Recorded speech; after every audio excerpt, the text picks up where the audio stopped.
இயேசு கிறிஸ்துவ நாமத்தினால் அழைக்கப்பட்ட சகோதர சகோதரிகள் அனைவருக்கும் மாலை வணக்கத்தை தெரிவித்துக் கொண்டு இன்றைக்கான காணொளிக்கு நம்ம போலாங்கோ. இன்றைக்கு நம்ம பார்க்க போகின்ற தலைப்பு என்னன்னு பாத்தீங்கன்னாக்கா, இயேசு கிறிஸ்துவும் அப்போஸ்தலரும் போதித்த தேவனுடைய ராஜ்யத்தின் சுவிசேஷத்தை பற்றி 11 விஷயங்களை நம்ம பார்க்கிறோம். Jesus and the apostles kingdom message. இதுல 11 ஃபேக்ட்ஸ் நம்ம பார்க்க போகின்றோம். ஏன் அப்படின்னு பாத்தீங்கன்னாக்கா, இதுல நிறைய பேருக்கு குழப்பம் இருக்குதுங்க. இயேசு கிறிஸ்து என்ன போதித்தார், அப்போஸ்தலர்கள் என்ன போதித்தாங்கன்னாக்கா, அதுல மையம்னு பாத்தீங்கன்னாக்கா தேவனுடைய ராஜ்யத்தின் சுவிசேஷம். இத நம்ம நல்லா அண்டர்ஸ்டாண்ட் பண்ணிக்கணுங்க. ஏன்னா ரொம்ப ரொம்ப முக்கியமான ஒரு ஃபவுண்டேஷனல் ட்ரூத் இது இல்லைங்களா? சோ முதலாவது என்னன்னு பாத்தீங்கன்னாக்கா, இயேசு கிறிஸ்து போதித்ததுல அவர் கிட்டத்தட்ட 3 வருஷம் என்ன பண்ணாருங்க, ஊழியம் பண்ணார். அந்த ஊழியத்துல அவரு மைய பகுதி, மையமான விஷயம் என்னன்னு பாத்தீங்கன்னாக்கா, இந்த தேவனுடைய ராஜ்யத்தின் சுவிசேஷத்தை மட்டும்தான் அவர் போதிச்சாரு இல்லைங்களா? கோர் மெசேஜ் என்னங்க, gospel of the kingdom of God இல்லைங்களா? வெறும் மன்னிப்பு, மிராக்கல் பண்றது, ப்ராஸ்பரிட்டி பத்தி பிரீச் பண்றது அந்த மாதிரி எல்லாம் இல்லாம core message kingdom of God தாங்க. எப்படி தேவனுடைய ஆளுகை இந்த பூமியில இருக்கும் அப்படின்றத பத்தி அவர் காமிச்சாரு இல்லைங்களா? சோ அதனால ஜனங்களை எதுக்காக அழைச்சாருன்னு பாத்தீங்கன்னாக்கா, மன திரும்பலுக்கு, தேவனுக்கு நம்ம முழுமையா விசுவாசிக்கணும், தேவனுக்கு நம்ம அர்ப்பணிக்கணும்ன்றத ஒரு கோர் மெசேஜா அவர் போதித்தாருங்க. மார்க் 1ஆம் அதிகாரம் 14, 15ல இதை பத்தி நம்ம பார்க்கிறோம். மார்க் சாப்டர் 1, 14 and 15ல யோவான் சிறைப்பட்ட பின்பு இயேசு கலேலியாவுக்கு தேவனுடைய ராஜ்யத்தின் சுவிசேஷத்தை பிரசங்கித்து, காலம் நிறைவேறியது, தேவனுடைய ராஜ்யம் சமீபித்துள்ளது, மனம் திரும்பி சுவிசேஷத்தை நம்புங்கள் என்றார். பாத்தீங்களா? தேவன் ராஜ்யம் சமீபித்து இருக்குது, மனம் திரும்புங்கள் அப்படின்ட்டு சொல்றாருங்க. இதேதான் போற இடத்துல எல்லாம் அவர் போதித்தாருங்க. ஒரு இடத்துல என்ன சொல்றாருனாக்கா, இந்த ராஜ்யத்தின் சுவிசேஷத்தை போதிக்கிறதுக்காகவே நான் வந்தேன்னு கூட சொல்றாரு. மத்தேயு 4ஆம் அதிகாரம் 23ல, மேத்யூ சாப்டர் 4:23ல இயேசு கலிலேயா முழுவதும் சுற்றி சென்று அவர்களுடைய ஜெப ஆலயங்களில் போதித்து ராஜ்யத்தின் சுவிசேஷத்தை பிரசங்கித்து ஜனங்களில் உள்ள எல்லாவித நோய்களையும் எல்லாவித வியாதிகளையும் குணமாக்கினார்.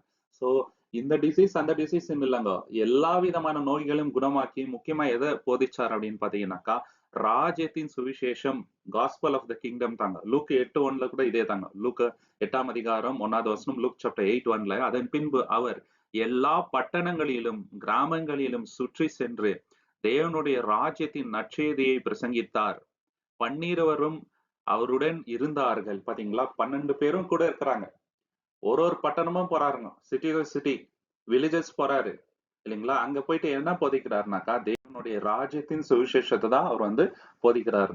இந்த கிங்டம் பத்தி மெயினா அவர் போதிக்கிறாருங்க. தேவனுடைய ராஜ்யம் எப்படிப்பட்டது, அதுக்குள்ள போனோம்னா நம்ம என்ன பண்ணணும், தேவனுடைய ராஜ்யத்துல நம்ம இருக்கணும்னாக்கா நம்மளுக்கு என்ன மாதிரி கேரக்டர் இருக்கணும். வெறும் மிராக்கல் மட்டும் பண்ணலங்க இல்லைங்களா? நிறைய பேர் மிராக்கலுக்காக அவர் பின்னாடி வந்தாங்க. ஆனா மிராக்கலும் பண்ணாரு, அதே சமயத்துல சென்ட்ரல் மெசேஜ் தேவனுடைய ராஜ்யத்தின் சுவிசேஷம் தாங்க. இத போற இடத்துல எல்லாம் அவர் பிரசங்கித்தார் இல்லைங்களா? இந்த காஸ்பல்ன்றது, சுவிசேஷன்றது வெறும் நம்ம நியாய தீர்ப்பு வரப்போகுது, அதுல இருந்து நம்ம தப்பிக்கணும் மட்டும் கிடையாது. நம்ம தேவனுடைய ராஜ்யத்துக்குள்ள போனோம் இல்லைங்களா? தேவன் தான் ராஜாதி ராஜா, அவருக்கு கீழே தான் நம்ம எல்லாம் அப்படின்றத நம்ம மனதார அக்செப்ட் பண்ணிக்கணுங்க. ஏசு கிறிஸ்துவ நம்ம அக்செப்ட் பண்ணாம தேவனுடைய ராஜ்யத்துக்குள்ள போக முடியாது. ஏன்னா அவர்தான் ராஜா அப்படின்றத நம்ம அக்செப்ட் பண்ணோம். ஏசு கிறிஸ்து வேற பாவத்தை மன்னிக்கிறதுக்கு மட்டும் வந்தாரு, பாவத்துல இருந்து நம்மள ரட்சிக்க வந்தாருன்னு மட்டும் இல்ல, இந்த தேவனுடைய ராஜ்யத்தின் சுவிசேஷத்தை அறிவிக்க அவர் வந்தாருங்க. அது நம்ம மறக்க முடியாது இல்லையா? சோ யோசிக்க வேண்டிய கேள்விகள் என்னன்னாக்கா, தேவனுடைய ராஜ்யம் நம்மளுடைய லைஃப்ல மையமா இருக்குதா, சென்ட்ரலா இருக்குதா, அண்டர்ஸ்டாண்டிங் எவ்வளவு இருக்குது தேவனுடைய ராஜ்யத்தை பத்தி, அதற்காகவே வாழ்ந்து கொண்டு இருக்கிறோமா இல்லைங்களா? இல்ல இந்த உலகத்துல நல்லா ஆசீர்வாதமா வாழணும் அப்படின்ற அந்த ஒரு நோக்கம் மட்டும் இருக்குதா அப்படின்ட்டு. ஏசு கிறிஸ்துவ மனதார நம்ம ராஜாவன் அக்செப்ட் பண்ணிக்கிறோமா? ஏன்னா அவர்தான் நம்மளுக்கு எஜமான், ஆண்டவர். அவருக்கு நம்ம எல்லா கணக்கும் ஒப்புவிக்கணும் இல்லைங்களா? நம்ம பேசுற ஒவ்வொரு வார்த்தைக்கும் அவர்கிட்ட கணக்கு ஒப்புவிக்கணும். இந்த தாட் நம்ம மனசுல ஆழமா இருந்தாதான் ராஜ்யத்துக்கு ஏற்ற பிள்ளைகளா நம்மளால வாழ முடியும். நம்மளோட ஜெபங்கள்ல எந்த அளவுக்கு தேவனை மேன்மைப்படுத்துறோம், அவர்தான் ராஜாதி ராஜான்னு நினைச்சு வாழ்றோமா இல்லைங்களா? சோ நம்மளோட லைஃப்ல எந்தெந்த ஏரியால தேவனுக்கு இன்னுமே நம்ம அதிகாரம், அந்த ஒரு மகிமையை கொடுக்காம இருக்கிறோம் இல்லையா? சோ அத நம்ம யோசிக்கணும். அது ரொம்ப முக்கியமான ஒன்றுங்க. ஏன்னா அவர்தான் எல்லாத்துக்குமே ஆல் இன் ஆல் அத்தாரிட்டி. அந்த நோக்கத்துலதான் நம்ம வாழணும். நம்மளோட லைஃப்ல நம்ம எடுக்கிற எல்லா டிசிஷனுக்கும் அவர்தான் மூலமா இருக்கணும். அவர் என்ன சொல்றாரோ அதுக்கு ஏற்றபடிதான் நம்ம வாழணும் கம்ப்ளீட்டா நம்மளோட லைஃப் வந்து அவருக்கு சரண்டர் பண்ணணும். இப்படி வாழ்ந்தாதான் நம்ம ராஜ்யத்துக்குரிய ஒரு பிள்ளைகளா வாழ்ந்துட்டு இருக்கிறோம்னு அர்த்தம் இல்லைங்களா? ஏன்னா நம்மளுடைய குடியிருப்பு எங்கங்க? பரலோகம். நம்மளோட சிட்டிசன்ஷிப் அங்க இல்லைங்களா? இந்த உலகத்துக்காகவே நம்ம யோசிச்சு வாழ முடியாதுங்க. எவ்வளவு நாள் அப்படியே இருக்க முடியும் இல்லைங்களா? இப்ப நெறைய பேரு என்ன போதிக்கிறாங்கன்னாக்கா, இயேசு கிறிஸ்துவின் பின்ன போனா ஆசீர்வாதம். இந்த உலகத்துல ப்ராஸ்பெரிட்டி. தேவன் நம்மளுக்கு பிளெஸிங் தராருங்க. இல்லன்ட்டு இல்ல. ஆனா இந்த உலகமே நம்மளுடைய இலக்கு கிடையாது. இத நெறைய பேர் மறந்துடுறாங்க. நம்ம அப்படி இருக்கக்கூடாது. 2வது விஷயம் என்னன்னு பாத்தீங்கன்னாக்கா, தேவனுடைய ராஜ்யம் இப்பவே நமக்குள்ள இருக்குது. எப்படின்னு பாத்தீங்கன்னாக்கா, ஆவிக்குரிய ரீதியில. இல்லைங்களா? நம்ம ஆவிக்குரிய சிட்டிசன்ஸா இப்பவே இருக்கிறோங்க. ஏன்னா நம்மளுடைய குடியிருப்பு பரலோகம். நம்மளுடைய சிட்டிசன்ஷிப் அங்கதான் இருக்குது. நம்ப பரலோகத்துல இருந்தா எப்படி பரிசுத்தமா இருப்போமோ, அந்த மாரி இங்க இருக்கணுங்க. எந்த மாரி கேரக்டர் நம்ம வந்து இந்த உலகத்துல காட்டணும்னாக்கா, இயேசு கிறிஸ்து இந்த உலகத்துல வாழும்போது எப்படி வாழ்ந்தாரு? எந்த அளவுக்கு கிருபைய மத்தவங்களுக்கு குடுத்தாரு? கம்பேஷனேட்டா இருந்தாரு, மெர்சியா இருந்தாரு, இல்லைங்களா? மன்னித்தாரு. அந்த கேரக்டர இங்க வந்து நம்ம காட்டணும். இல்லைங்களா? ஃபியூச்சர்ல வந்து லிட்டரலா வரப்போதுங்க. இப்ப நம்ம ஆவிக்குரிய ராஜ்யத்துக்குள்ள இருக்கிறோம். அந்த காலத்துல இருந்து இயேசு கிறிஸ்துவோட ராஜ்யத்துக்குள்ள நம்ம வந்திருக்கிறோங்க. இல்லையா? இது வந்து ஸ்பிரிச்சுவலான ஒரு என்டரிங் இன்டு த கிங்டம். ஆவிக்குரிய வகையில நம்ம வந்து உள்ள வந்திருக்கிறோம். ஃபியூச்சர்ல வந்து நாங்க விசிபிளா இயேசு கிறிஸ்து இந்த உலகத்தை ராஜாதி ராஜாவா ஆளப் போகின்றார். அவர் கூட நம்மளும் இருக்க போகின்றோம். இதுவும் நடக்கும். 2மே வந்து உண்மைங்க. 2மே ரியல் தான். ஆவிக்குரியமா இருக்கிறது உண்மை. அதே மாதிரி லிட்ரலா அந்த ராஜ்யம் வரப்போகுது. அதுவும் உண்மை. இது 2 பத்தியும் இயேசு கிறிஸ்து பேசியிருக்கிறாருங்க. லூக்கா 17ஆம் அதிகாரம் 20, 21ல லூக் சாப்டர் 17, 20 and 21ல தேவனுடைய ராஜ்யம் எப்போது வரும் என்று பரிசேயர்கள் அவரிடத்தில் கேட்டபோது அவர் அவர்களுக்கு பதிலாக தேவனுடைய ராஜ்யம் கண்களோடு வருவதில்லை.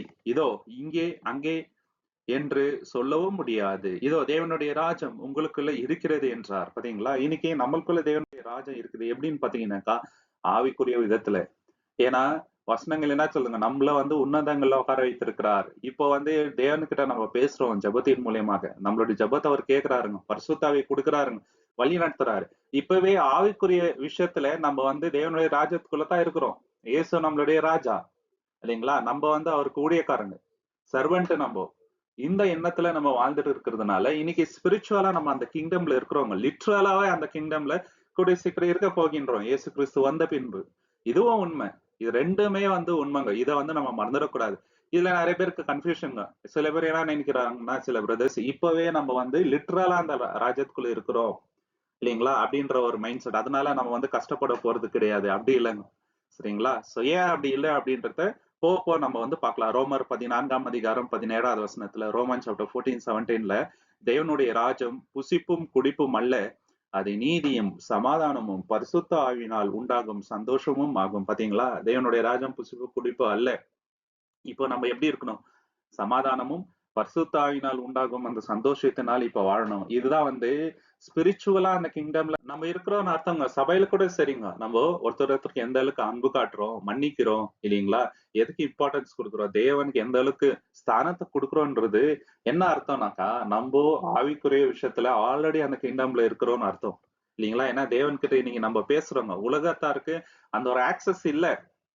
அவங்க வந்து தேவன் கிட்ட பேசிட்டு இல்ல. ஆனா நம்ம வந்து ஜெபத்தின் மூலியமா அவர்கிட்ட பேசுறோம். அவரு வசனத்தின் மூலியமா நம்ம கிட்ட பேசுறாரு. பரிசுத்த ஆவியின் மூலியமா நம்மள வழி நடத்துறாரு. வசனத்தின் மூலியமா நம்மளுக்கு வந்து கைட் பண்றாருங்க. இதெல்லாம் இப்ப நடந்துட்டு இருக்குது. ஃபியூச்சர்ல லிட்டரலா வரப்போற கிங்டமா பத்தி கூட ஊழியக்காரங்க பேசுனாங்க. இயேசுவும் பேசினாரு. பவுல் பேசுறாரு பாருங்க. 1 கொரிந்தியர் 15ஆம் அதிகாரம் 24ல 1 கொரிந்தியன்ஸ் சாப்டர் 15, 24 பின்னர் முடிவு வரும். அப்பொழுது அவர் எல்லா ஆட்சிகளையும் அதிகாரங்களையும் வல்லமைகளையும் ஒழித்துவிட்டு ராஜ்யத்தை தேவனுடைய பிதாவினிடம் ஒப்பு கொடுப்பார். பாத்தீங்களா? தேவன் கிட்ட வந்து ஏன்னா இயேசு கிறிஸ்து எல்லா அதிகாரத்தையும் ஒப்பு கொடுப்பார். ஏன்னா ஆளினால் வந்து தேவன் இருப்பாருங்க. இது ஃபியூச்சர்ல நடக்க போற ஈவென்ட்ங்க. இன்னைக்கு ஆவிக்குரிய விதத்துல நம்ம அந்த ராஜ்யத்துக்குள்ள இருக்கிறோம் இல்லைங்களா? ஆனா லிட்டரலா அந்த ராஜ்யத்துல நம்ம இருக்க போறோங்க பிசிக்கலா. அது வந்து இயேசு கிறிஸ்து வந்த பின்பு நடக்கும். இது 2 பத்தியும் பேசுறாங்க இல்லைங்களா? இயேசு வந்து அந்த ஸ்பிரிச்சுவல் கிங்டம் பத்தி நிறைய இடத்துல சொல்றாரு. அவர் வந்த பின்பு ராஜபார் எப்படி இருக்குன்றத பத்தி கூட சில இடத்துல இன்டா வந்து பேசினாரு. அதே போல ஊழியக்காரங்களும் பேசுறாரு. வெளிப்படுத்தல்ல யோவான் இத பத்தி எழுதியிருக்கிறாரு பாருங்க. ரெவலேஷன் சாப்டர் 11:15ல வெளிப்படுத்தல் 11, 15ல உலகத்தின் ராஜ்யங்கள் எங்கள் ஆண்டவருக்கும் அவருடைய கிறிஸ்துவுக்கும் அவர் என்றென்றைக்கும் ஆளுகை செய்வார். பாத்தீங்களா? இது வந்து ஒப்பு கொடுக்கப்படும். என்றென்றைக்கும் வந்து அவர் ஆளுகை செய்வார். இது வந்து லிட்ரல் கிங்டம். இப்ப வந்து ஸ்பிரிச்சுவலா நம்ம வந்து இருக்கிறோங்க. விசிபிளா லேட்டரா அது நடக்கும். இல்லைங்களா? இயேசு கிறிஸ்து இன்னைக்கு நமக்கு ராஜபாரம் பண்ணிட்டு இருக்கிறாருங்க. மனதளவுல அவர்தான் நமக்கு ராஜா. அவர் சொல்ற வார்த்தையின்படி தான் நம்ம வந்து நடக்கணும். இல்லைங்களா? அதே மாதிரி நம்பிக்கையும் இருக்கணும். ஃபியூச்சர்ல அவர் வந்து ராஜாதி ராஜாவாக வருவார் அப்படின்ட்டு. சோ யோசிக்க வேண்டிய கேள்விகள் என்னன்னாக்கா, இன்னைக்கு நானு எப்படி வாழ்ந்துட்டு இருக்கிறேன்? இல்லைங்களா? ஆல்ரெடி வந்து ஆக்டிவா இருக்கிறேன்னா, தேவனுடைய ராஜ்யத்தின் சுவிசேஷத்த மத்தவங்களுக்கு சொல்றதுக்கு டெய்லி வந்து தேவன் வந்து என்னோட லைஃப்ல எப்படி வந்து இன்ஃப்ளூயன்ஸ் பண்றாரு நான் எடுக்கிற டெசிஷன்ல. எந்தெந்த ஏரியால வந்து நான் இன்னும் ரெசிஸ்ட் பண்றேன். இயேசு கிறிஸ்துவ வந்து ராஜாவா ஏற்றுக்கொள்ள மறுக்கிறேன். ஏன்னா சில விஷயங்கள இன்னுமே நம்ம பாத்துல இருப்போம். நம்மளோட கன்வீன்ஸ்க்கு வந்து வாழ்ந்துட்டு இருப்போம் கன்வீனியன்ஸ்க்கு. ஆனா அப்படி வாழக்கூடாது. இல்லைங்களா? இயேசுதான் நம்மளுக்கு ராஜான்ற அந்த நினைப்போட வாழணும். இல்லைங்களா? தேவனுடைய அந்த ப்ராமிசஸ் இருக்குது இல்லைங்களா? அது வந்து டிலே ஆகும்போது நான் என்ன பண்றேன்? அது தேவனுடைய கண்ணோட்டத்துக்கு டிலே இல்ல. நமக்கு அப்படி தோணும் இல்லைங்களா? அப்ப எப்படி இருக்கிறோம்? சோ இது ரொம்ப ரொம்ப இம்பார்ட்டன்ட்ங்க. ஃபியூச்சர்ல அந்த கிங்டம் வருதுன்ட்டு நம்ம நம்புறோம் இல்லைங்களா? அந்த அளவுக்கு விசுவாசமா நம்ம கிட்ட ஸ்ட்ராங்கா இருக்கணுங்க. எந்த ப்ராப்ளம் வந்தாலும் அந்த ராஜ்யத்துக்குள்ள போவோம் அப்படின்னு சொல்லிட்டு. இல்லையா? 3வது விஷயம் என்னன்னு பாத்தீங்கன்னாக்கா, அப்போஸ்தலர்களும் இதே ராஜ்யத்தின் சுவிசேஷம் தான் போதிச்சாங்க. இயேசு கிறிஸ்து என்ன பண்றாரு? 40 நாள் வந்து அப்போஸ்தலர்ஸ் கூட இருக்கிறாருங்க. உயிர்த்தெழுந்த பின்பு. அவங்களுக்கு இந்த ராஜ்யத்த பத்தி தெளிவா எக்ஸ்பிளைன் பண்றாருங்க. இல்லைங்களா? அப்போஸ்தலனாகிய பவுல் கூட அவர் ஜெயில்ல இருக்கும்போது, இந்த ராஜ்யத்தின் சுவிசேஷத்த தான் போல்டா எல்லார்கிட்டயும் வந்து பேசுறாருங்க. இல்லைங்களா? யாருமே வந்து கட்டுப்படுத்த முடியல. ஏன்னா, தேவனுடைய அதிகாரத்துக்குள்ள அது இருந்துச்சுங்க. தேவனுடைய சித்தம் 100% அது வந்து நிறைவேறுச்சு. இப்ப அப்போஸ்தலர்ஸ் வந்து இந்த ராஜ்யத்தின் சுவிசேஷத்தை எப்படி வந்து பிரசங்கிச்சாங்க அப்படின்றத பார்க்கலாம். அப்போஸ்தலர் 8ஆம் அதிகாரம் 12ல ஆக்ட் சாப்டர் 8, 12 பிலிப்பு தேவனுடைய ராஜ்யத்தையும் இயேசு கிறிஸ்துவின் நாமத்தையும் பற்றி பிரசங்கித்த போது ஆண்களும் பெண்களும் நம்பி ஞானஸ்தானம் பெற்றார்கள். இந்த ராஜ்யத்தின் சுவிசேஷத்தை சொல்லிதான் ஜனங்களை வந்து ஞானஸ்தானம் எடுக்க வச்சாருங்க அந்த காலத்துல.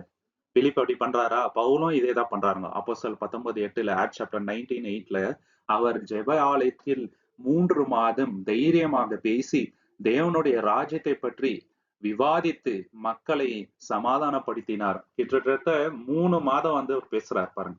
3 மாதம் பேசி சமாதானப்படுத்தி ஏற்றுக்கொள்ள வைக்கிறாருங்க. அது வந்து கோர் மெசேஜா இருந்துச்சுங்க. ராஜ்யத்தின் சுவிசேஷம் சாதாரண விஷயம் இல்ல அது. அப்போஸ்தலர் 28, 23 ஆக்ட் சாப்டர் 28, 23 அவர் மோசையின் நியாயப்பிரமாணத்தில் இருந்தும் தீர்க்க தரிசனத்தில் இருந்தும் இயேசுவை பற்றி அவர்களை சமாதானப்படுத்தி தேவனுடைய ராஜ்யத்தை விளக்கினார். இப்ப வந்து ஹவுஸ் அரெஸ்ட்ல இருக்கிறாருங்க. அரெஸ்ட் பண்ணி வைத்திருக்கும் போது கூட என்ன பண்றாருங்க? தேவனுடைய ராஜ்யத்தை குறிச்சுதான் அவர் வந்து பேசுறாரு. இதுதான் வந்து கோர் டாக்டரினா இருந்துச்சுங்க. அந்த ராஜ்யத்துக்குள்ள போனோம்னா நம்ம என்னென்ன செய்யணும், நம்ம கிட்ட இருக்கக்கூடிய கேரக்டர்ஸ் என்ன, இத பத்தி தெளிவா வந்து எக்ஸ்பிளைன் பண்றாரு. இல்லைங்களா? சோ, இப்ப யோசிக்க வேண்டிய கேள்விகள் என்னன்னா, நம்மளுடைய அண்டர்ஸ்டாண்டிங் எப்படி இருக்குது? இந்த மாடர்ன் கல்ச்சருக்கு ஏத்த மாரி வாழ்ந்துட்டு இருக்கிறோமா? வசனத்துக்கு ஏற்றபடி நம்ம வந்து வாழ்ந்துட்டு இருக்கிறோமா? ஏன்னா, இயேசு பேசின விஷயம் ஒண்ணு. அப்போஸ்தலர்ஸ் பேசின விஷயங்கள் பார்த்தீங்கன்னாக்கா, அதே தான் இருக்குதுங்க. எந்த ஒரு மாற்றமே அவங்க கிட்ட இல்ல. ஒரே மாதிரி பேசுறாங்க. இப்ப நம்ம காலத்துக்கு ஏற்றபடி நம்மளுடைய சுவிசேஷத்த வந்து மாத்துறோமா? அப்படி பண்ணக்கூடாது இல்லைங்களா? ஒரே மாதிரி இருக்கணும். இல்லைங்களா? சோ, நான் வந்து இயேசு கிறிஸ்துவோட அந்த அதிகாரத்த பத்தி மத்தவங்கள்ட்ட பேசுறதுக்கு ரெடியா இருக்கிறேன். அவர்தான் ராஜாதி ராஜான்னு சொல்றதுக்கு இல்லைங்களா? சோ, இதுக்கு நம்ம வந்து வெட்கப்படக்கூடாது. எந்த அளவுக்கு அவருக்கு வந்து நம்ம கீழ்ப்பட்டு இருக்கிறோம். இது நம்மளுக்கு ஆப்ஷன் கிடையாதுங்க. இது ஒரு முக்கியமான விஷயங்க. 4வது விஷயம் என்னன்னு பார்த்தீங்கன்னாக்கா, தேவனுடைய ராஜ்யத்த பத்தி இயேசு கிறிஸ்து பிரசங்கிக்கும்போது நெறைய உவமைகள் மூலியமா அத வந்து பிரசங்கித்தாருங்க. அது ஏன் அப்படின்னு பார்த்தீங்கன்னாக்கா, சில பேருக்கு மட்டும் தான் அந்த ராஜ்யத்தின் ரகசியங்கள் வந்து வெளிப்பட்டது. இல்லீங்களா? எல்லாருக்குமானதுக்கு அல்ல. இன்னைக்கும் நீங்க பார்த்தீங்கன்னாக்கா, தேவனுடைய ராஜ்யத்தின் அந்த வந்து ரகசியம் சில பேர்கிட்ட இருக்குது, நெறைய பேர்கிட்ட இல்ல. இல்லைங்களா? இப்ப நமக்கு வந்து தேவன் வெளிப்படுத்தி இருக்கிறாருங்க. அந்த காலத்துல நீங்க பாத்தீங்கன்னாக்கா, அப்போஸ்தலர்ஸ்க்கு வந்து அது தேவன் வந்து வெளிப்படுத்தினாரு. அது ஒரு மிஸ்டரியா இருந்ததுங்க. ரகசியமா இருந்துச்சுங்க. ரொம்ப ரொம்ப வந்து கன்சீல்டா இருந்துச்சு. இல்லைங்களா? யார் வந்து சுயநீதியில வாழ்றாங்களோ, அவங்களுக்கு வந்து அது புரியல. இல்லைங்களா? யார் வந்து தன்னை தானே தாழ்த்துனாங்க, அவங்களுக்கு வந்து புரிஞ்சுச்சுங்க. மத்தேயு 13ஆம் அதிகாரம் 10, 11 மேத்யூ சாப்டர் 13, 10 அண்ட் 11 சீஷர்கள் அவரிடத்தில் வந்து அவர்களோடு ஊமைகளாக பேசுகிறீரே ஏன் என்று கேட்டார்கள். அதற்கு அவர், பரலோக ராஜ்யத்தின் ரகசியங்களை அறிய உங்களுக்கு கொடுக்கப்பட்டுள்ளது, அவர்களுக்கு கொடுக்கப்படவில்லை என்றார். பாத்தீங்களா? உங்களுக்கு கொடுக்கப்பட்டிருக்குது, அவங்களுக்கோ கொடுக்கப்படவில்லை. சில பேருக்கு அது பைத்தியமா தெரியுதுங்க. ஆனா, அது ரொம்ப ரொம்ப இம்பார்ட்டன்ட். ரகசியமான ஒரு விஷயம். சில பேருக்கு மட்டும் தான் அது வெளிப்பாடு ஆவுது. இந்த காலகட்டத்துல கூட பாத்தீங்கன்னாக்கா, சில பேருக்கு தான் வெளிப்பாடு ஆயிருக்குது. எல்லாருக்கும் அது வெளிப்பாடு ஆவல. குறிப்பா நமக்கு இன்னைக்கு தேவன் வந்து அது வெளிப்பாடு குடுத்திருக்கிறாருங்க. மத்தேயு 13ஆம் அதிகாரம் 31, 32ல மேத்யூ சாப்டர் 13, 31 அண்ட் 32ல பரலோக ராஜ்யம் ஒரு கடுகு விதைக்கு ஒப்பாயிருக்கிறது. அது விதைக்கப்பட்டபோது மிக சிறியதாக இருந்தாலும் வளர்ந்தபோது பெரிதாய் ஆகிறது. பாத்தீங்களா? ரொம்ப ரொம்ப சிறிதான ஒரு இதுங்க இந்த கடுகு விதை. ஆனா வளர்ந்த பின்பு எல்லா மரத்தை பார்க்கிலும் அது ரொம்ப பெருசாயிடுச்சு. இல்லைங்களா? சோ இதெல்லாமே வந்து நீங்க பாத்தீங்கன்னாக்கா, ஓமையாக வந்து பேசுறாருங்க. இன்னொரு ஓமை கூட சொல்றாருங்க. மத்தேயு 13ஆம் அதிகாரம் 33ல மேத்யூ சாப்டர் 13, 33ல பரலோக ராஜ்யம் புளிப்பைப் போல் இருக்கிறது. ஒரு பெண் அதை 3 படி மாவில் கலந்து வைத்தால் எல்லாமே புளிப்பாயிற்று. பாத்தீங்களா? கொஞ்சம் கொஞ்சமா புளிப்பாவுது. அதாவது ராஜ்யத்தின் இந்த சுவிசேஷத்தின் ரகசியம் ஃபர்ஸ்ட் கொஞ்சம் பேருக்கு வெளிப்படும். அப்புறம் இன்னும் கொஞ்சம் பேருக்கு கொஞ்சம் கொஞ்சமா அது வந்து அப்படியே ஸ்ப்ரெட் ஆயிட்டே போகும். இல்லைங்களா? சோ இந்த கடுகு விதை எப்படி பெருசாயிடுச்சு, அந்த மாதிரி ஒரே சமயத்துல வந்து எல்லாரும் ஏற்றுக்கொள்ள மாட்டாங்க. கொஞ்சம் கொஞ்சமா தான் வந்து பெர்சன்டேஜ் தான் அது வந்து ஜனங்க கிட்ட வந்து பரவும். அதுதான் இங்க வந்து சொல்றாருங்க. எப்படி வந்து ஒரு செடி கொஞ்சம் கொஞ்சமா வளருது, அதுக்கப்புறம் மரமாகுதோ அந்த மாரிங்க. அது கிராஜுவலா வந்து வளரும், பவர்ஃபுல்லா வளரும். ஸ்மால் பிகினிங்ஸ் சின்ன ஆரம்பமா இருக்கும். ஆனா அவுட்கம் வந்து பெருசா இருக்கும். இல்லைங்களா? ஃபர்ஸ்ட் 12 பேர்கிட்ட இருந்து ஆரம்பிச்சுச்சு. இயேசு கிறிஸ்து அவர் ஊழியத்தை ஆரம்பிக்கும்போது. அப்புறம் 120 பேர் இருந்தாருங்க. அவரு மரித்த பின்பு. அதுக்கப்புறம் 3000 பேர் என்னாங்க ஞானஸ்நானம் எடுக்குறாங்க. பேதுரு ஊழியம் பண்ணும்போது. அப்புறம் நாள் நாள் என்ன ஆகுதுங்க? சபையோட எண்ணிக்கை வளருது. சுவிசேஷம் வந்து உலகம் ஃபுல்லா வந்து கொஞ்சம் கொஞ்சமா ஸ்ப்ரெட் ஆயிட்டு இன்னைக்கு இந்தியா வரைக்கும் வந்திருக்குது. நமக்கு வந்திருக்குதுங்க. எப்படி பாத்தீங்களா? அதுதான் வந்து அந்த கிங்டமோட ஒர்த்துங்க. சோ இப்படிதான் வந்து அந்த ராஜ்யத்தின் சுவிசேஷம் பரவும் அப்படின்ட்டு இருக்குது. அப்படித்தான் வந்து கிராஜுவலா பரவிட்டே இருக்குதுங்க. சோ யோசிக்க வேண்டிய கேள்விகள் என்னன்னாக்கா, இயேசு கிறிஸ்துவோட போதனைகளை அம்பலா வந்து மனத்தாழ்மையுடன் நம்ம வந்து ஏற்றுக்கொள்கின்றோமா? இல்ல நம்மள்கிட்ட அசம்ப்ஷன் இருக்குதா? இது இப்படி இருக்குமா? அப்படி இருக்குமான்ட்டு. நம்ம வந்து இயேசு கிறிஸ்து சொன்னத அப்படியே ஏற்றுக்கொள்ள வேண்டுங்க. இல்லைங்களா? நான் வந்து ரெடியா இருக்கிறேனா அவருக்கு கீழ்ப்படியறதுக்கு. ஈவன் தோ எனக்கு சில விஷயங்கள் புரியாம இருக்கலாம். இல்லைங்களா? ஆனா நான் வந்து கீழ்ப்படியறதுக்கு ரெடியா இருக்கிறேனா? இல்லையா? அது ரொம்ப ரொம்ப முக்கியங்க. சின்ன சின்ன விஷயங்கள் கூட தேவன் பார்க்கிறாரு. நம்ம அதுல வந்து 5வது விஷயம் என்னன்னு பாத்தீங்கன்னாக்கா, தேவனுடைய ராஜ்யத்தின் சுவிசேஷத்துல முக்கியமான ஒரு அங்கம் என்னன்னாக்கா, மனம் திரும்புதல். தேவனுக்காக நீதியா வாழ்வது. இததான் வந்து யோவான் ஸ்நானகர் வந்து போதிச்சாருங்க போற இடத்துலலாம். அந்த ஊர்ல சுத்தி சுத்தி இதையே போதிச்சுட்டு, மனம் திரும்புதலை ஞானஸ்தானம் வந்து அவர் வந்து குடுத்தாருங்க. இயேசு கிறிஸ்து அத கன்டின்யூ பண்றாருங்க. இயேசு கிறிஸ்து அந்த மனம் திரும்பல் பத்தி பேசுறதுக்கு ஸ்டாப் பண்ணல. அவரும் அத பத்தி பேசுறாருங்க. இல்லைங்களா? இன்னைக்கு அது ரொம்ப ரொம்ப இம்பார்ட்டன்ட். மனம் திரும்புதல் இல்லாம தேவனுடைய ராஜ்யத்துக்குள்ள நம்ம முடியாதுங்க. நீதியா வாழாம முடியாது. இது முக்கியமான ஒரு பாயிண்ட். மத்தேயு 4ஆம் அதிகாரம் 17வது வசனம், மேத்யூ சாப்டர் 4:17ல அக்காலம் முதல் இயேசு பிரசங்கிக்கத் தொடங்கி, மனம் திரும்புங்கள், பரலோக ராஜ்யம் சமீபித்திருக்கிறது என்றார். இயேசு கிறிஸ்து சொன்ன முக்கியமான வார்த்தைங்க ராஜ்யத்தின் சுவிசேஷத்துல இல்லைங்களா? மனம் திரும்பாம தேவனுடைய ராஜ்யத்துக்குள்ள முடியாது. பாவக்கரையுடன் முடியாது. மனம் திரும்பிட்டு என்ன பண்ணணும்? நீதியின் காரியத்தை செய்யணுங்க. மனம் திரும்பிட்டு அப்படியே சும்மா இருக்க கூடாது.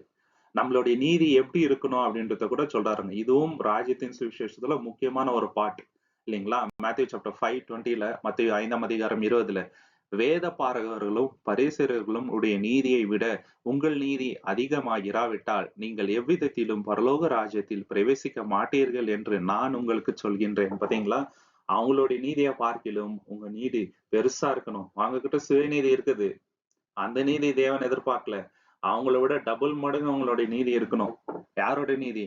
வேத பாரகர்கள், பரிசேயர்கள் இல்லைங்களா? அவங்க தான் வந்து நீதிமானே நினைச்சிட்டு இருந்தாங்க. அது நீதி அல்லங்க. எப்படிப்பட்ட நீதி எதிர்பார்க்கிறாருன்னா, தேவனுடைய சித்தத்தை செய்வது.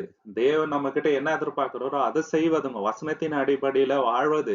இது ரொம்ப இம்பார்ட்டன்ட். மேத்யூ சாப்டர் 7:21ல மத்தேயு 7ஆம் அதிகாரம் 21ல என்னை நோக்கி ஆண்டவரே ஆண்டவரே என்று சொல்கிறவர்கள் எல்லோரும் பரலோக ராஜ்யத்தில் பிரவேசிப்பதில்லை. பரலோகத்தில் இருக்கும் என் பிதாவின் சித்தத்தின்படி செய்கிறவனே பிரவேசிப்பான். பாத்தீங்களா? காடோட வில் அவருடைய சித்தம் என்ன? அதை செய்யறவங்க தான் பரலோக ராஜ்யத்துக்குள்ள முடியுங்க. அப்போஸ்தலர் பவுல் கிளீனா எக்ஸ்பிளைன் பண்றாரு இல்லைங்களா? பாவத்தை விடணும், நீதியின் வழியில வாழணும்.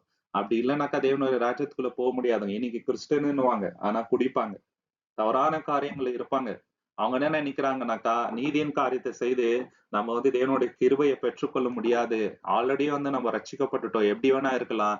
ஒன்ஸ் சேவ்ட் ஆல்வேஸ் சேவ்டுன்றது ரொம்ப தவறான கருத்துங்க. வேதத்துல அப்படி இல்ல. ரட்சிக்கப்பட்டுட்டேன்னு சொல்லிட்டு தவறான வழியில நடந்துட்டு அப்படியே பரலோகத்துக்கு போக முடியாதுங்க. தேவனுடைய ராஜ்யத்துக்குள்ள போக முடியாது. நிச்சயமாக அவர் கிளீனா எக்ஸ்பிளைன் பண்றாரு. 1 கொரிந்தியர் 6ஆம் அதிகாரம் 9, 10லங்க. 1 கொரிந்தியன் சாப்டர் 6, 9 and 10ல அநியாயக்காரர்கள் தேவனுடைய ராஜ்யத்தை சுதந்தரிக்க மாட்டார்கள் என்று அறியீரா? ஏமாறாதவர்கள் விபச்சாரக்காரரும், விக்கிர ஆராதனைக்காரரும், பரியாசக்காரரும், ஆண் புரட்சிக்காரரும், சுய புணர்ச்சிக்காரரும், பாவம் செய்கிறவர்களும், திருடரும், பேராசைக்காரரும், குடிக்காரர்களும், பழி சொல்கிறவர்களும், கொடுமைக்காரர்களும் தேவனுடைய ராஜ்யத்தை சுதந்திரிக்க மாட்டார்கள். லிஸ்டே சொல்லிட்டாருங்க. குடிக்காரங்க, அசுத்தமான காரியங்களை செய்யறவங்க யாருமே ராஜ்யத்துக்குள்ள போக முடியாது அப்படின்றாருங்க. இது ரெண்டுத்துக்கும் பொருந்தும். ஆவிக்குரிய ராஜ்யத்துக்குள்ள நம்ம போனோம்னாலும் சரி, நம்ம பரிசுத்தமா இருக்கணும். பரலோக ராஜ்யத்துக்குள்ள லிட்டரலா நம்ம உள்ள போனோம்னா சரி, நம்ம பரிசுத்தம் இல்லாமல் போக முடியாது. இல்லைங்களா? யோசிக்க வேண்டிய கேள்விகள் என்னன்னாக்கா, நம்ம கிட்ட மெய்யான மன திரும்புதல் இருக்குதா? இல்ல சும்மா சடங்குக்காக மனம் திரும்புற மாதிரி மனம் திரும்பிட்டு பழைய மாதிரி வாழ்ந்துட்டு இருக்கிறோமா? நம்மளுடைய லைஃப் ஸ்டைலு ராஜ்யத்துக்கேற்ற நீதியின்படி இருக்குதா? ஏன்னா தேவனுடைய ராஜ்யத்தையும் நீதியும் தேடுங்கள் என்றாருங்க. தேவனுடைய ராஜ்யத்தின் நீதி என்ன? பரிசுத்தமா வாழ்வது, மத்தவங்களுக்கு நல்லது பண்றதுங்க. இல்லைங்களா? அசுத்தமான காரியங்களை வெறுப்பது, தேவனுக்கு உகந்த காரியங்களை செய்வது. அப்படி இருக்கிறோமா? இல்ல காம்ப்ரமைஸ் பண்றோமா? டெய்லி எவ்வளோ சாய்ஸ் இருக்குதுங்க நம்ம லைஃப்ல எடுக்கிறது. எவ்வளோ டிசிஷன்ஸ் எடுக்கிறோம். அது தேவனுடைய சித்தத்தின்படி இருக்கிறதா? தேவனுடைய சித்தத்தின்படி இல்லாம நம்ம எது செய்தாலும் வேஸ்ட் தான். அதுக்கு தான் இயேசு என்ன சொல்றாருங்க, அவங்க வந்து கும்பலா என்ன சொல்றாங்க, உங்க நாமத்தினாலே நாங்க வந்து பேய்களை ஓட்டினோம். உங்க நாமத்தினால நாங்க என்ன பண்ணோம், தீர்க்க தரிசனங்களை உரைத்தோம். நீங்க யாருன்ட்டு எனக்கு தெரியாது போங்கன்ட்டாருங்க. ஏன்னாக்கா தேவனுடைய சித்தத்தை விட்டு எல்லாத்தையுமே செஞ்சாங்க. அதனால தாங்க.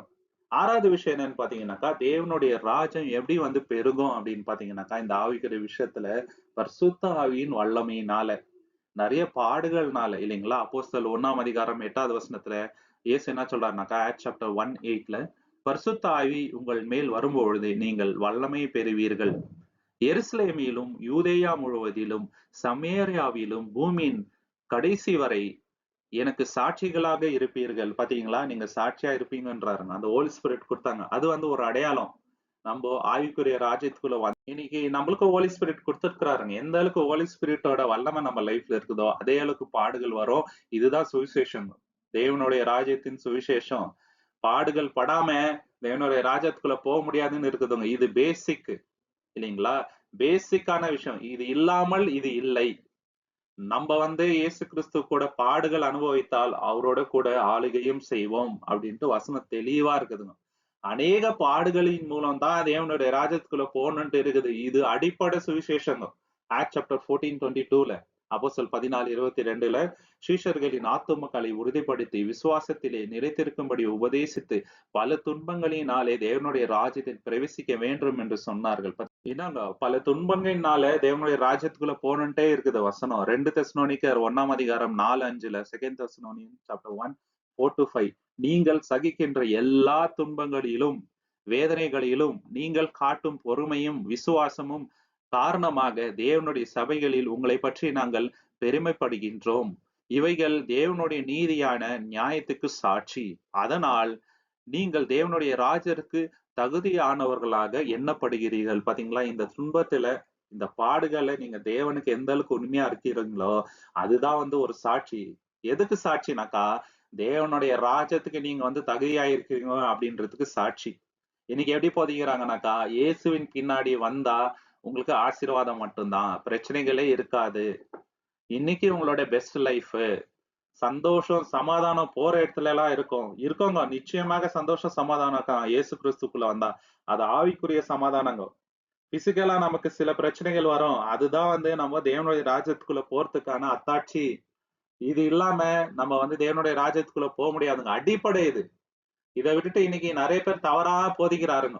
இல்லைங்களா? தேவனுடைய ராஜ்யத்தின் சுவிசேஷம்னா என்னன்னாக்கா, தேவனுடைய ராஜ்யத்தை நம்ம ஏத்துக்கொண்டோம்னாக்கா, இயேசு கிறிஸ்துவை ஏற்றுக்கொண்டோம்னாக்கா, நமக்கு சந்தோஷம், சமாதானம், பிரச்சனைகள் வராது, போராட்டங்கள் வராது, ப்ராஸ்பரிட்டி, போற இடத்துல எல்லாம் பிளெஸிங், சமாதானம் அப்படின்ட்டு. இல்லைங்களா? அந்த மாதிரி இல்லைங்க. ஆவிக்குரிய சமாதானம், ஆவிக்குரிய பிளெஸிங்ஸ் மெயின். பிசிக்கலா நம்மள அப்படியே விட்டுறது இல்லை. அதுவும் தராரு. ஆனா அது மெயின் கிடையாது. நம்மளுக்கு முக்கியமான விஷயம் என்னன்னாக்கா, பாடுகள்ல நம்ம வந்து உண்மையா இருக்கணும் தேவனுக்கு. அப்போ தேவனுடைய ராஜ்யத்துக்குள்ள போவோம். இதுதான் வந்து முக்கியமான விஷயம். கிங்டம் ட்ரூத் இது. இல்லைங்களா? ஹோலி ஸ்பிரிட் நம்மளுக்கு கொடுக்குறாரு. எதுக்காகனாக்கா, அது வந்து பவர் சோர்ஸ்ங்க நம்ம ராஜ்யத்துக்குள்ள போறதுக்கு. பர்சிக்யூஷன் பிரச்சனைகள் வரும்போது நம்ம ஃபெயில் ஆயிட்டோம்னு நினைச்சு கூடாதுங்க. அது வந்து கன்ஃபர்மேஷன் இல்லைங்களா? உறுதிப்படுத்துதல் நம்ம ராஜ்யத்துக்குள்ள போறோம் அப்படின்றதுக்கு.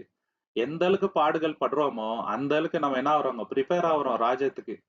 இல்லைங்களா? இதன் மூலியமா தான் தேவன் நம்மள ராஜ்யத்துக்குள்ள கூட்டு போறதுங்க. இன்னைக்கு யோசிக்க வேண்டிய விஷயம் என்னன்னாக்கா, நம்ம எந்த அளவுக்கு வந்து பரிசுத்த ஆவியின் மேல் டிபெண்ட் ஆகி இருக்கிறோம். அதன் மேல தான் டிபெண்ட் ஆகணும் இல்லைங்களா? நம்ம சுய பலத்தின் மேல டிபெண்ட் ஆக முடியாது. தெய்வீக பலத்துல தான் நம்ம வந்து டிபெண்ட் ஆகி எல்லாமே பண்ணணும். இல்லைங்களா? நம்ம லைஃப்ல வந்து ஆப்போசிஷன் வரும்போது, எதிர்ப்புகள் வரும்போது, நம்ம வந்து தேவனுக்கு கீழ்ப்பட்டு நடக்கிறோமா? இல்ல பயந்து ஓடி போறோமா? இல்லைங்களா?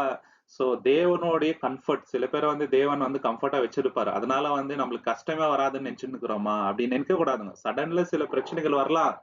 அப்ப தேவனுக்கு நம்ம வந்து உண்மையா இருக்கணுங்க. 7வது விஷயம் என்னன்னு பார்த்தீங்கன்னா, இந்த ராஜ்யத்தின் சுவிசேஷம் வந்து எல்லா தேசங்கள்லயும் பரவும் அப்படின்ட்டு வசனம் இருக்குதுங்க. இது நிறைவேறும். ஏன்னா இயேசு கிறிஸ்துவே சொல்லியிருக்கிறார். மத்தேயு 24ஆம் அதிகாரம் 12ல மேத்யூ சாப்டர் 24:14லங்க இந்த ராஜ்யத்தின் சுவிசேஷம் எல்லா ஜாதிகளுக்கும் சாட்சியாக உலகமெங்கும் பிரசங்கிக்கப்படும். அப்பொழுது முடிவு வரும். பாத்தீங்களா? அப்போதான் முடிவு வரும்ட்டாருங்க. இது வந்து 100% நடக்கும். அப்போஸ்தலனாகிய பவுல் வந்து நெறைய இடத்துல போய் இத பத்தி போதிச்சாருங்க. தேவன் வல்லமையா அவர வந்து பயன்படுத்தினார். யாரும் தடுக்க முடியலங்க. அப்போஸ்தலர் 28, 30, 31ல ஆக்ட்ஸ் சாப்டர் 28, 30 and 31ல பவுல் தன் வாடகை வீட்டில் 2 முழு ஆண்டுகள் தங்கி தன்னிடத்தில் வருகின்ற எல்லோரையும் ஏற்றுக்கொண்டு தேவனுடைய ராஜ்யத்தை பிரசங்கித்து கர்த்தராகிய இயேசு கிறிஸ்துவை சார்ந்தவரற்ற எல்லா தைரியத்தோடும் போதித்தான். அவனை யாரும் தடுக்கவில்லை. பாத்தீங்களா? எல்லா தைரியத்தோடும் போதித்தார். யாருமே வந்து தடுக்கலங்க. தேவனுடைய தீர்மானம் அது நிறைவேறணும். எல்லா இடத்துலயும் வந்து இது போவன்ட்டு இருக்குது. அது நிச்சயமாக போகும். இல்லீங்களா? சோ யோசிக்க வேண்டிய கேள்வி என்னன்னாக்கா, நான் வந்து இந்த ராஜ்யத்த பத்தி எல்லார்கிட்டயும் சொல்றேனா? ராஜ்யத்தின் சுவிசேஷத்த வந்து சொல்றேனா? என்னால முடிஞ்ச அளவுக்கு. இல்ல வெறும் கேட்கிறவங்களா மட்டும் இருக்கிறோமா? அப்படின்ட்டு.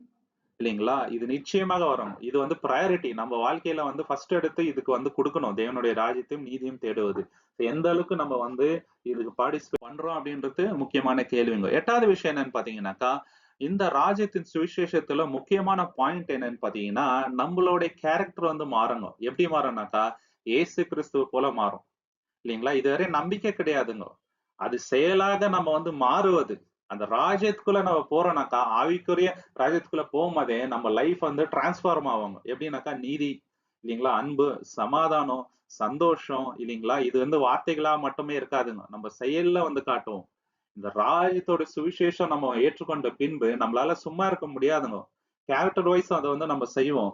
நெறைய விஷயங்கள் வந்து செய்வோங்க இல்லீங்களா? ஆவியின் கனிகள வந்து நம்ம அப்படி வரலன்னு வச்சுங்களேன், அந்த ராஜ்யத்துக்கு ஒரு நீதிய வந்து நம்ம தேடலன்னு ஆயிடுங்க. நம்ம எப்படி இருக்கணும்னாக்கா, நீர்க்கால் அண்டையில் நடப்பட்ட ஒரு மரம் மாரி இருக்கணுங்க. கனி எப்போதுமே வந்துட்டு இருக்கணும். இல்லீங்களா? நீங்க ஆதி சபையில பார்த்தீங்கன்னாக்கா, ரோம் ராஜ்யத்தின் மூலியமாக ஏராளமான பெர்சிக்யூஷன்ஸ் வந்து சபைகள்ல வந்தது. ஆனாலும் அவங்க வந்து நிறுத்தவே இல்லங்க. அவங்களோட வேலைகள செஞ்சுட்டே இருந்தாங்க. ஜெபம் பண்ணாங்க. இல்லைங்களா? நெறைய ஊழியத்த வந்து பெலமாக அவங்க பண்ணாங்க. அந்த மாரி நம்ம இருக்கணுங்க. மத்தேயு 7ஆம் அதிகாரம் 16ல இருந்து 20ல இயேசு கிறிஸ்து இப்படியாக சொல்றாருங்க. ஒருத்தரு ஆவிக்குரிய ராஜ்யத்துக்குள்ள வந்த பின்பு அவரோட லைஃப் வந்து டிரான்ஸ்ஃபார்ம் ஆவணும். முக்கியமா வந்து அவர் கனி குடுக்கணுங்க. இல்லைங்களா? நல்ல மரமா இருக்கணும். நல்ல மரம் நல்ல கனிகள குடுக்கும். கெட்ட மரமும் கெட்ட கனிகள குடுக்கும். அந்த கனிகள்னால் நீங்க வந்து அவர்கள அறிவீர்கள் அப்படின்னு சொல்லிட்டு. இல்லீங்களா? பேர வச்சு அறிய முடியாது. பவுலு, ஜானு, மோசஸு, பீட்ரு இந்த மாரி பேர வச்சு அறிய முடியாதுங்க. அவங்க குடுக்குற கனிகள வச்சு தான் உண்மையிலேயே தேவனுடைய ராஜ்யத்தின் பிள்ளைகளா இவங்க வந்து இருக்கிறாங்க அப்படின்றத அறிய முடியுங்க. யோவான் 15ஆம் அதிகாரம் 5வது வசனத்துல என்ன சொல்றாருங்க? ஜான் 15:5ல நான் வந்து கொடி, நீங்க வந்து கிளையா இருக்கிறீங்கோ. என்னில் நீங்க வந்து நிலைத்திருந்தால் பல கனிகளை கொடுப்பீங்க அப்படின்ட்டு சொல்றாரு. இல்லைங்களா? அப்படி இல்லனாக்கா செய்ய முடியாது. நம்ம வந்து கனிகள கொடுக்க முடியாதுங்க. இயேசு கிறிஸ்துக்குள்ள இருக்கிறோம் அப்படின்னாக்கா கனிகள கொடுக்கணுங்க. இந்த ராஜ்யத்தின் வாழ்க்கைன்றது என்னன்னாக்கா, நம்மளுடைய கேரக்டர் மூலியமா மத்தவங்களுக்கு தெரியணுங்க. நம்ம செய்கின்ற ஆக்ஷன்ஸ் மூலியமா அவங்களுக்கு தெரியணும். வெறும் வார்த்தையின் மூலியமா அல்ல. இல்லைங்களா? கனிகள குடுக்கணுங்க. அப்பதான் வந்து நம்மளுடைய விசுவாசம் உண்மை அப்படின்ட்டு மத்தவங்க புரிஞ்சுக்குவாங்க. ஒரே வார்த்தையிலே வந்து நம்ம சொல்லிட்டோம் இருந்தா, அதுல எந்த ஒரு அர்த்தமும் கிடையாதுங்க. கீழ்ப்படிதல் இருக்கணும், அன்பு இருக்கணும். இதெல்லாம் வந்து முக்கியமான அடையாளங்கள். நம்ம இந்த ராஜ்யத்தின் சுவிசேஷத்தை ஏற்றுக்கொண்டு இருக்கிறோம். ராஜ்யத்துக்கு உகந்த ஒரு வாழ்க்கை வந்து வாழ்ந்துட்டு இருக்கிறோம்ன்ட்டு அர்த்தம். இல்லைங்களா? இப்பத்துல இருந்தே நம்ம வந்து அந்த கேரக்டர காட்டணுங்க உலகத்துக்கு. தேவனுடைய ராஜ்யத்துல இப்படிப்பட்ட குணங்களோட தான் ஜனங்கள் இருப்பாங்க அப்படின்றதுக்கு நம்ம ஒரு அடையாளம். இல்லைங்களா? சோ எந்த மாரி கனிகள நான் கொடுத்துட்டு இருக்கிறேன் இப்போ அப்படின்றது முதலாவது கேள்வி. 2வது என்னோட ஆக்ஷன்ஸ் என்ன அன்புனால வந்து வருதா? இல்லைங்களா? நீதியினால நான் வந்து எல்லா கிரியைகளையும் செய்றான், சமாதானத்துடன் கிரியைகளை செய்றானா அப்படின்ட்டு. இயேசு கிறிஸ்துவோட குணம் என்கிட்ட இருக்குதா? நான் வளர்ந்துட்டு இருக்கிறேனா? அப்படின்றது முக்கியமான கேள்விங்க. 9வது விஷயம் என்னன்னு பார்த்தீங்கன்னாக்கா, இந்த ராஜ்யத்தின் சுவிசேஷத்துல முக்கியமான ஒரு பாயிண்ட் என்ன, நம்ம வந்து ரொம்ப ரொம்ப மனத்தாழ்மையா இருக்கணுங்க. இல்லைங்களா? ஊழியம் செய்வதற்கு ரெடியா இருக்கணுங்க. அப்படி இல்லன்னு வச்சுங்களேன், இந்த கிங்டம்க்குள்ள முடியாது. யார் வந்து தன்னைத்தானே தாழ்த்திக்கிறானோ, ஒரு சிறு பிள்ளை போல மனத்தாழ்மை இருக்குதோ, அவங்க தான் இந்த ராஜ்யத்துக்குள்ள முடியுங்க. யாரெல்லாம் வந்து அதிகாரத்துக்கு ஏங்குறாங்களோ, இல்லீங்களா? அப்ரிசியேஷன்க்காக ஏங்குறாங்களோ, இல்ல ஸ்தானத்துக்காக ஏங்குறாங்களோ, அவங்களுக்கான இடம் இது கிடையவே கிடையாதுங்க. ஹியூமிலிட்டி இல்லாம ராஜ்யத்துக்குள்ள நம்மளால போக முடியாது. இது முக்கியமான விஷயங்க. மத்தேயு 18ஆம் அதிகாரம் 1ல இருந்து 4 நம்ம பார்க்கும்போது, இயேசு ஒரு முக்கியமான எக்ஸாம்பிள் வந்து அங்க காட்டுறாருங்க. இல்லீங்களா? பரலோக ராஜ்யத்துல யார் வந்து மிக பெரியவரா இருப்பாங்கன்ட்டு சீஷருங்க கேட்கும்போது, இயேசு ஒரு சின்ன பையன கூட்டு நிக்க வச்சுட்டு, "இந்த மாரி நீங்க மாறாவிட்டால் தேவனுடைய ராஜ்யத்துக்குள்ள போக முடியாது" அப்படின்ட்டார். இல்லீங்களா? யார் வந்து இந்த மாரி கேரக்டர் இருக்கிறாங்களோ, அவங்க தான் ராஜ்யத்துல வந்து மிக பெரியவங்க. இல்லீங்களா? நான் பெரியவன்ட்டு எண்ணம் யார்கிட்ட இல்லையோ, தன்னைத்தானே தாழ்த்துகிறாரோ, இல்லீங்களா? ஊழியம் செய்ய ரெடியா இருக்கிறாங்களோ, அவங்களோட லைஃப வந்து மத்தவங்களுக்காக சாக்ரிஃபைஸ் ரெடியா இருக்கிறாங்களோ, ஒரு சிறு பிள்ளை போல கள்ளக்கபடம் இல்லாம பரிசுத்தமான உள்ள யார்கிட்ட இருக்குதோ, அவங்க தான் ராஜ்யத்துல பெரியவங்களா இருப்பாங்கன்ட்டு சொல்றாருங்க. இல்லீங்களா? இன்னைக்கு நம்ம எப்படி இருக்கிறோம்? எந்த அளவுக்கு மனத்தாழ்மை நம்ம கிட்ட இருக்குது? மத்தவங்களுக்கு ஊழியம் செய்ய நம்ம ரெடியா இருக்கிறோமா? அப்படின்ட்டு யோசிச்சு பார்க்கணுங்க. மார்க் 10ஆம் அதிகாரம் 43ல இருந்து 45 நம்ம பார்க்கும்போது, மார்க் சாப்டர் 10 43-45ல இல்லீங்களா? சோ உங்கள்ல யாராவது பெரியவங்களா இருக்கணும்னு நெனச்சாங்கனாக்கா, அவங்க தான் வந்து ஊழியக்காரா இருக்கணும்ன்றாரு. எல்லாரோட கீழ அவங்க தான் இருக்கணும் அப்டின்ட்டு சொல்றாங்க. "You should be servant of ஆல்ன்றாருங்க. எல்லாருக்கும் நீங்க வந்து ஊழியக்காரா இருக்கணும்" அப்டின்றாரு.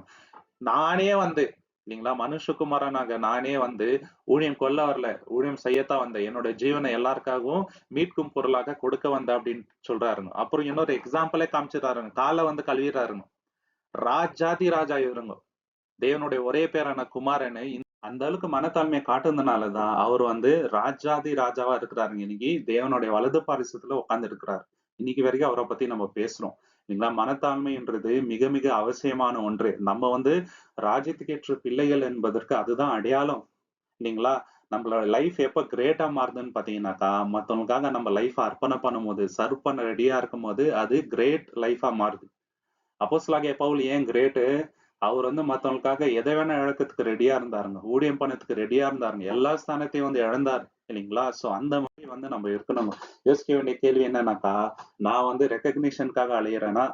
இல்ல ராஜ்யத்த பத்தி மட்டும் யோசிக்கிறேனா? நான் வந்து தினந்தோறும் என்னோட வாழ்க்கையில மனத்தாழ்மைய பிராக்டிஸ் பண்ணிட்டு இருக்கிறேனா?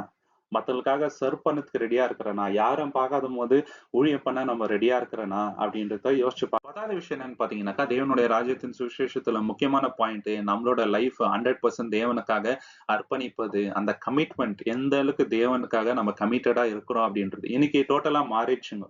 இல்லைங்களா? அது ஒரு பிசினஸ் மாரி ஆயிடுச்சு. தேவனுக்கு வந்து நீங்க இவ்வளவு குடுத்தீங்கன்னா, தேவன் இவ்வளவு உங்கள ஆசீர்வதிப்பாரு. இல்லைங்களா? இயேசுவின் பின்னாடி வந்தா கஷ்டங்கள் நீங்கிடும். ஃபைனான்சியல் கிரைசிஸ் போயிடும். உடல்ல எந்த ஒரு குறையும் வராது. இல்லைங்களா? ஆசீர்வாதம் மட்டும் தான் உங்களோட லைஃபு. இல்லைங்களா? எல்லா விதத்திலும் தேவன் உங்கள ஆசீர்வதிப்பாரு. இததான் போதிக்கிறாங்களே தவிர, அநேக பேரு எத போதிக்க தவறுறாங்க? இயேசுக்காக நம்ம என்ன பண்ணணும்? எந்த அளவுக்கு கமிட்டடா இருக்கணும்? பாவத்தோட கொடூரம் என்ன? இல்லைங்களா? தேவனுடைய நியாய தீர்ப்பு இந்த உலகத்துல எப்படி வரப்போகுது? தேவனுடைய ராஜ்யத்துக்குள்ள போனா நான் என்னென்ன செய்யணும்? தேவன் நம்மகிட்ட என்ன எதிர்பார்க்கிறாரு? இதெல்லாம் விட்டுட்டாருங்க. ஆசீர்வாதம், ஆசீர்வாதம், ஆசீர்வாதம்ன்னு சொல்லிட்டு, இதவே ஜனங்கள்ட்ட போதிச்சு, போதிச்சு அவங்க நம்பாயிட்டு இருக்கிறாருங்க. லூக்கா 9ஆம் அதிகாரம் 23, 24ல இயேசு முக்கியமான ஒரு பாயிண்ட் சொல்றாருங்க. இயேசுவின் பின்னாடி போனோம்னா, ஃபர்ஸ்ட் நம்ம வந்து நம்மளே வந்து வெறுக்கணும். தினந்தோறும் சிலுவை எடுத்து பின்னாடி போணுங்க. அப்படி போறவங்க என்னை பின்பற்ற விரும்புகிறவர்கள் இத செய்யணும்ன்றாரு. இத பத்தி அதிகமா போதிக்கிறவங்க இன்னைக்கு கம்மியாயிட்டாருங்க. மத்தேயு 10ஆம் அதிகாரம் 37ல இருந்து 39ல இயேசு என்ன சொல்றாருனாக்கா, அப்பாவையும், அம்மாவையும் சரி, பிள்ளைகளையும் சரி, என்னையோட அதிகமா நீங்க வந்து நேசிக்க கூடாது. அப்படி நேசிச்சீங்கனாக்கா, எனக்கு நீங்க வந்து சீஷரா இருக்க முடியாது அப்படின்றாருங்க. அதனால அவங்கள வெறுக்கணும்னு அர்த்தம் இல்லங்க. இயேசுக்கு அப்புறம் தான் எல்லாரும் நம்ம லைஃப்ல. அப்படி இல்லனாக்கா, இந்த ராஜ்யத்துக்குள்ள நம்ம போக முடியாது. இந்த ராஜ்யத்துக்கு உகந்த வாழ்க்கை நம்ம வந்து வாழலன்னு யோசிச்சு பார்க்கணும். மத்தேயு 13ஆம் அதிகாரம் 44ல இருந்து 46 நம்ம பார்க்கும்போது, மேத்யூ சாப்டர் 13, 44-46ல வந்து தேவனுடைய ராஜ்யம் எவ்வளோ வந்து வெளியேற பெற்றது. அதற்காக நம்ம என்ன செய்யணும் அப்படின்றத ஒரு உவமை மூலமா சொல்றாரு. பரலோக ராஜ்யம் மீண்டும் ஒரு நிலத்தில் மறைக்கப்பட்ட பணத்தை போன்றது. ஒருவர் அதை கண்டுபிடித்தால் அதை மறைத்து மகிழ்ச்சியால் தனது எல்லாவற்றையும் விற்கும் அந்த நிலத்தை வாங்கும். பரலோக ராஜ்யம் மீண்டும் ஒரு வணிகர் நல்ல முத்துக்களை தேடுவர் போல் உள்ளது. அவர் மிகப்பெரிய மதிப்புள்ள ஒரு முத்தை கண்டுபிடித்தால் தனது எல்லாவற்றையும் விற்று அதை வாங்கினான். இல்லைங்களா? சோ நம்ம வந்து இயேசுக்காக எல்லாத்தையும் விக்கிறதுக்கு ரெடியா இருக்கணுங்க. அந்த ராஜ்யத்துக்குள்ள போறதுக்காக எல்லாத்தையும் இடத்த நம்ம ரெடியா இருக்கணும். இந்த பாரபிள்ல சொல்ற மாதிரி இல்லைங்களா? நம்ம வந்து எதுவுமே பண்ணாம கம்ஃபர்ட்டா இருந்துன்னு அந்த ராஜ்யத்துக்குள்ள போக முடியாதுங்க. இது கண்டிஷன். இது வந்து ஆப்ஷன் கிடையாதுங்க. செஞ்சா செய்யலாம், விட்டா விடலாம் அப்படின்ட்டு இல்ல. இது பண்ணா இதை செய்தால்தான் தேவனுடைய ராஜ்யத்துக்கு ஏற்ற பிள்ளைகளா நம்ம வந்து வாழ முடியுங்க. இல்லைங்களா? ராஜ்யத்துக்குள்ள போகவே முடியும். It's not a choice. செஞ்சா செய்யலாம், விட்டா விடலன்ட்டு. இது வந்து கண்டிஷன். பண்ணே பண்ணணுங்க. பிலிப்பியர் 3ஆம் அதிகாரம் 7-8ல, பிலிப்பியன் சாப்டர் 3, 7 and 8ல பவுல் என்ன சொல்றாரு? கிறிஸ்துவுக்காக எல்லாத்தையும் வந்து நான் லாஸ்ன்னு எண்ணிட்டேன். இழப்பாக எண்ணிட்டேன். இல்லைங்களா? அந்த மேன்மைக்காக எல்லாத்தையும் வந்து நான் என்னங்க குப்பையாக எண்ணிட்டேன் அப்படின்ட்டு சொல்றாருங்க. அவருக்கு ரொம்ப பெரிய மேன்மை இருந்துச்சுங்க. எல்லாமே இயேசுக்காக இழக்கிறார். இல்லைங்களா? நம்ம வந்து இன்னைக்கு சரண்டர் பண்றோமா நம்மளோட லைஃப கம்ப்ளீட்டா? ஃபர்ஸ்ட் கேள்வி. இல்லைங்களா? கிங்டம் தான் ரொம்ப மோஸ்ட் இம்பார்ட்டன்ட் நம்ம லைஃப்ல அப்படின்றத நம்ம எண்றோமா? இல்ல இந்த உலகத்துக்கான ஆம்பிஷன்ஸ வச்சுட்டு சுத்திட்டு இருக்கிறோமா? எந்த அளவுக்கு நம்ம வந்து இயேசு கிறிஸ்துக்காக கமிட்டடா இருக்கிறோம் இன்னைக்கு அப்படின்றது ரொம்ப முக்கியமான விஷயங்க நம்ம லைஃப்ல. இத வந்து யோசிச்சு பார்க்கணும் சகோதர சகோதரி. லாஸ்ட் விஷயம் என்னன்னு பாத்தீங்கன்னாக்கா, இந்த ராஜ்யத்தின் சுவிசேஷம் மற்றவங்களுக்கு நம்ம சொல்லும்போது நிறைய எதிர்ப்புகள் வருங்க.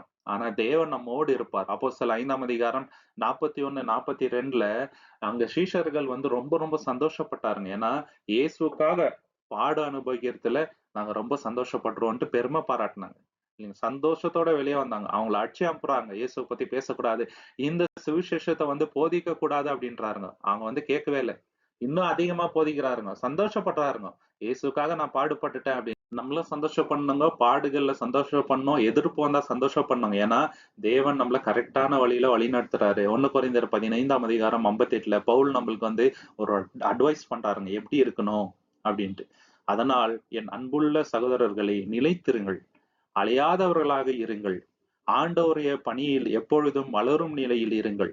ஏனெனில் உங்கள் உழைப்பு ஆண்டவரில் வீணல்ல என்பதை நீங்கள் அறியீர்கள். பாத்தீங்களா? உழைப்பு வந்து வீண் கிடையாது. தேவனுக்காக நம்ம என்ன பண்றோமோ அது வீணா போகாது. அதனால நீங்க கவலைப்படாதீங்க. நிலைத்திருங்க அப்படின்றத சொல்றாருங்க. நம்மளுக்கு எதிர்ப்புகள் வரும்போது நம்ம எப்படி அதை மேற்கொள்றது அப்படின்றத ஒரு வசனத்தின் மூலியமாக கிளியரா நம்மளுக்கு எக்ஸ்பிளைன் பண்றாருங்க. இப்படித்தான் நம்ம வாழ்க்கை இருக்கணும். வெளிப்படுத்தல் 12ஆம் அதிகாரம் 11வது வசனத்துல, ரெவலேஷன் சாப்டர் 12, 11ல இங்க 3 பாயிண்ட்ஸ் பாக்குறாங்க. அவர்கள் மெய்ப்பனின் இரத்தத்தால் தங்கள் சாட்சியின் வார்த்தையால் அவரை வெற்றி பெற்றார்கள். அவர்கள் தங்களுடைய வாழ்க்கையை மரணத்திற்கு மதிக்கவில்லை. 3 விஷயம். ஒண்ணு வந்து இயேசு கிறிஸ்துவின் ரத்தத்தால் நம்ம வந்து ஓவர் கம் பண்ணலாம். 2வது வந்து வார்த்தையினால், தேவனுடைய வார்த்தையினால். 3வது வந்து நம்மளோட லைஃப் வந்து லவ் பண்ணக்கூடாது. மரணமே வந்தாலும் இயேசு கிறிஸ்துக்காக தான் நம்ம வந்து வாழணும். தேவனுடைய ராஜ்யத்துக்காக தான் நம்ம வந்து வாழணும்ன்ற அந்த உறுதிப்பாடோட வாழ்ந்தாக்கா எந்த மாதிரி பிரச்சனைகள் வந்தாலும் நம்ம வந்து எதிர்த்து நிக்கலாங்க. தேவனுடைய பலத்தை பெற்றுக்கொண்டு. முதலாவது, நான் வந்து என்ன மாதிரி பிரச்சனை வந்தாலும் விடாமுயற்சியோட அதற்காக நிக்கிறேனா தேவனோட பலத்தை பெற்றுக்கொண்டு, எவ்வளவு சேலஞ்ச் வந்தாலும். இது முதலாவது கேள்வி. 2வது கேள்வி என்னன்னாக்கா, நான் வந்து உண்மையா இருக்கிறேனா சாட்சி கொடுக்கறதுக்கு? எவ்வளவு கஷ்டமான சூழ்நிலையில கூட சாட்சி கொடுக்க நான் வந்து உறுதியா நிக்கிறேனா? நான் வந்து பாடுகள்ல சந்தோஷப்படுறேனா? அப்படின்றது 3வது முக்கியமான கேள்விங்க. இதுதான் தேவனுடைய ராஜ்யத்தின் சுவிசேஷம். இயேசு கிறிஸ்துவும் அப்போஸ்தலரும் போதிச்சது. தேவன் தாமே இந்த வசனங்களை ஆசீர்வதிப்பாராக. உங்களுக்கு இந்த காணொளி பிடிச்சிருந்தா லைக் பண்ணுங்க, ஷேர் பண்ணுங்க, சப்ஸ்கிரைப் பண்ணுங்க. தேவனோட நாமத்துக்கு என்றென்றைக்குமே மகிமை உண்டாவதாக. நீங்கள் கொடுக்கின்ற எல்லா ஆதரவுக்கும் நன்றிகள். Thank you so much. ஆமென்.